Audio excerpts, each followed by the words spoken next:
L'aquaculture rend de nombreux services écosystémiques, dont le premier est la production de ressources dont on constate aujourd'hui une forte croissance. Il faut néanmoins s'interroger sur les conséquences environnementales locales qu'entraîne ce type d'activité. Grâce aux nombreuses études menées à travers le monde, ces questions sont aujourd'hui de mieux en mieux documentées. Elles alimentent les réflexions en matière de recommandations ou de mesures destinées à limiter les effets jugés négatifs. L'objectif de cette séquence est de décrire quelques points de vigilance à prendre en compte pour la durabilité environnementale de l'aquaculture et d'identifier les solutions pour limiter les effets négatifs potentiels.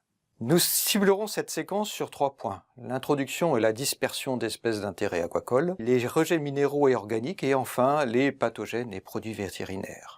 Le premier point de vigilance concerne l'introduction et la dispersion d'espèces d'intérêt aquacole. Ces espèces peuvent être d'origine locale, comme le saumon atlantique dans le nord de l'Europe. Elles peuvent également être volontairement importées en raison de leurs avantages en matière de croissance et de production. Plusieurs espèces d'algues, d'invertébrés ou de poissons ont ainsi été introduites dans cet objectif durant le siècle dernier avec pour certains un succès. Qu'elles soient d'origine locale ou exotique, ces espèces sont susceptibles de se retrouver hors de leur site d'élevage initial par leur échappement ou la dispersion de larves ou de plantules. Ceci peut avoir des conséquences environnementales, comme l'introgression génétique. Il s'agit d'un transfert de gènes, comme montré entre saumon atlantique d'élevage et saumon atlantique sauvage en Europe du Nord. Il s'agit aussi d'invasion, de dégradation de biotopes et de compétition avec les espèces locales. On retrouve tout ceci dans les effets causés dans les écosystèmes d'eau douce par l'écrevisse de Louisiane, une espèce introduite à des fins aquacoles dans les années 70 en Espagne et largement disséminée ensuite en Europe. Enfin, les espèces introduites peuvent être également vectrices d'organismes qu'elles hébergent. Cela a par exemple été constaté avec l'huître creuse, Crassostrea gigas, dont l'introduction sur le littoral atlantique a conduit à l'arrivée de plusieurs espèces d'algues et d'invertébrés exotiques.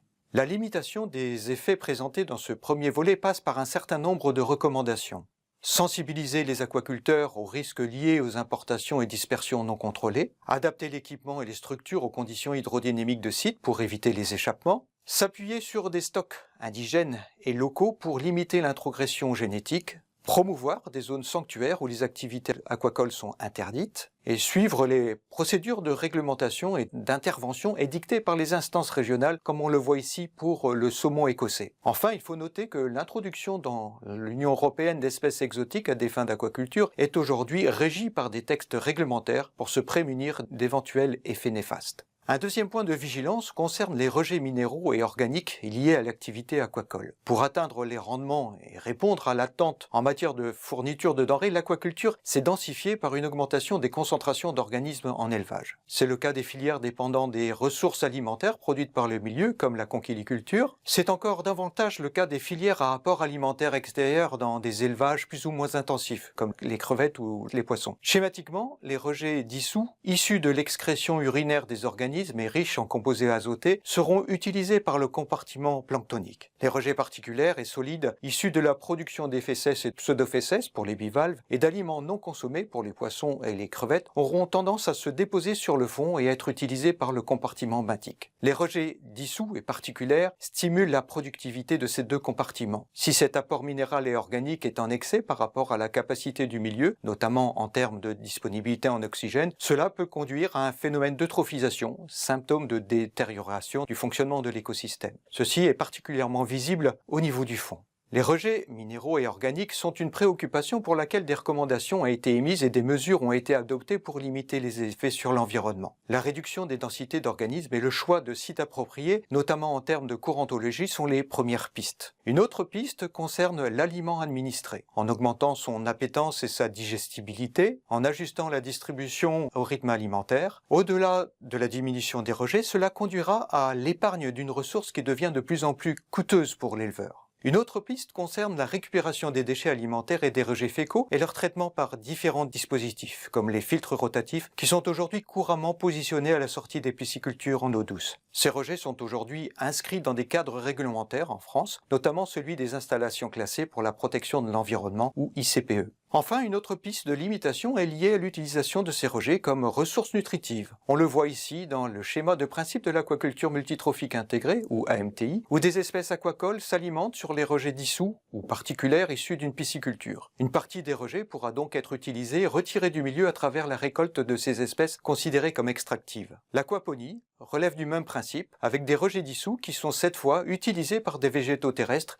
destinés à être récoltés. Un troisième point de vigilance concerne le domaine de la santé des cheptels en élevage, la transmission de pathogènes et les produits vétérinaires utilisés dans la lutte contre les maladies qu'ils engendrent. On considère de manière schématique que l'état de maladie des organismes aquacoles se situe à l'intersection entre l'organisme aquacole, sa sensibilité aux pathogènes, son état physiologique et son immunité, les agents pathogènes, les virus, bactéries, parasites qui sont présents dans le milieu, et l'environnement qui agit à la fois sur l'organisme aquacole comme sur l'agent pathogène. Un organisme malade est susceptible de favoriser la multiplication de pathogènes qui pourront être disséminés dans le milieu extérieur, affecter des espèces sauvages et survivre dans des organismes réservoirs dans le milieu naturel. On entretient ainsi une pression avec des conséquences en matière de transfert de maladies ou de mortalité qui sont aujourd'hui bien documentées dans de nombreux types d'aquaculture. La lutte contre les affections bactériennes ou parasitaires peut nécessiter l'utilisation de traitements thérapeutiques. Les conséquences environnementales peuvent se faire sentir sur certaines espèces non ciblées dans le cas des antiparasitaires. En ce qui concerne l'utilisation d'antibiotiques, c'est le risque de sélection de bactéries antibiorésistantes et de transfert de cette résistance qui reste une préoccupation majeure.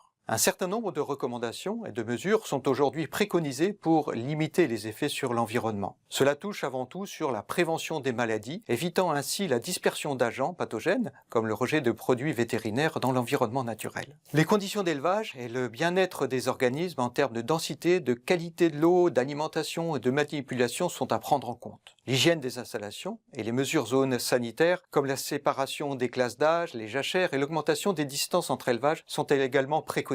La sélection génétique est aussi un recours potentiel pour accroître la résistance aux maladies les plus graves. L'utilisation d'immunostimulants et de vaccins est enfin fortement motivée. On voit sur cette figure comment l'utilisation d'antibiotiques, c'est l'histogramme en rouge, a pu être limité en pisciculture norvégienne malgré le contexte de forte croissance, c'est la courbe pleine. Ceci tient aux mesures zones sanitaires, aux stratégies de sélection génétique et particulièrement à l'adoption d'une politique vaccinale continue depuis 1993, c'est la courbe en pointillé. Enfin, comme les vaccins ne sont pas disponibles pour toutes les maladies, le recours au traitement peut être nécessaire pour ne pas perdre le cheptel. Ce recours doit être réalisé sous contrôle vétérinaire, prenant en compte l'effet environnemental connu. Il faut enfin noter que l'évaluation du risque environnemental des nouveaux médicaments vétérinaires est aujourd'hui inscrite dans la législation européenne. En résumé, l'aquaculture s'est très rapidement développée et des questions de son intégration environnementale dans des contextes locaux continuent à se poser. Plusieurs décennies d'acquisition de connaissances sur les effets environnementaux de l'aquaculture mettent l'accent sur des points de vigilance, notamment en matière d'introduction d'espèces,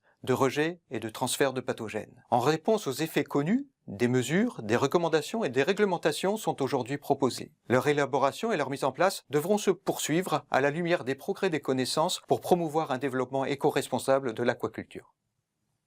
Merci.